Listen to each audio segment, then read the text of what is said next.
नमो आदेश मित्रांनो, मी मनोज जाधव नाथ संप्रदाय यूट्यूब चॅनलवर आपले सर्वांचे मनापासून स्वागत करतो। नवनाथ महाराज भक्ताला सर्वात पहिले जे ज्ञान देतात ते अत्यंत गूढ आहे।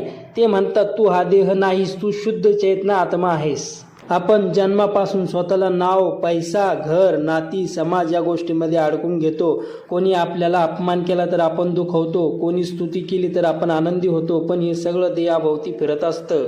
मच्छिंद्रनाथांनी एकदा आपल्या शिष्याला विचारले, तुला दुःख होते का? शिष्य म्हणाला, मला होते। महाराज म्हणाले, जो मी म्हणतोय ते देह आहे की आत्मा?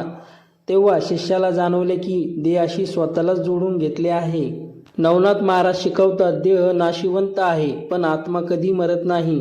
त्या दिवशी भक्ताला हे समजलं, त्या दिवशी त्याची भीती संपली, मृत्यूची भीती नाहीशी होते, अपमानाचा त्रास कमी होतो। हे पहिलं ज्ञान आहे, आत्मस्वरूप ओळख। दुसरं ज्ञान, मनावर विजय। आपलं मन सतत भटकत असतं, कधी भूतकाळ कधी भविष्यकाळात। मनात राग, मत्सर, शंका, भीती या लाटा उठत असतात।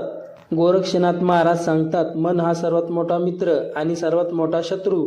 एकदा एका भक्ताने विचारले, माझं मन शांत होत नाही। महाराज म्हणाले, मनाला जबरदस्ती थांबू नकोस, त्याला नामात गुंतव।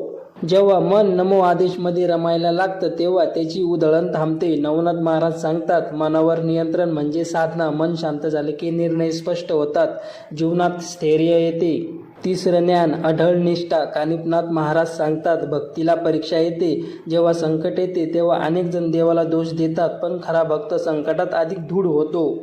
नवनाथ महाराज शिकवतात, विश्वास डगमगला की कृपा दूर जाते, विश्वास ठाम राहिला की चमत्कार घडतात। निष्ठा म्हणजे काही झालं तरी गुरुचं नाव सोडणे नाही। चौथं ज्ञान, कर्म। चरपटीनाथ महाराज म्हणतात, कर्मापासून कोणी पळू शकत नाही। आपण जे विचार करतो, जे बोलतो, जे करतो, सगळं कर्म बनतं। नवनाथ महाराज शिकवतात, कर्म शुद्ध ठेवा, विचार सकारात्मक ठेवा, आजचं कर्म उद्या भविष्यात ठरतं। पाचवं ज्ञान, भीती सोड। भर्तरीनाथ महाराज सांगतात, ज्याने गुरुला धरलं त्याला भीती नाही, भीती ही अज्ञानातून येते। आत्मज्ञान आले की भीती नष्ट होते। नवनाथ महाराज भक्ताला शिकवतात, संकट आलं तर पळू नकोस, गुरुचा नामाचा आधार घे। सहावं ज्ञान, मौन। गैनीनाथ महाराज सांगतात, जिथे शब्द थांबतात तिथे सत्य प्रकट होते। मौन म्हणजे केवळ बोलणं बंद नाही, मौन म्हणजे मन शांत करणे।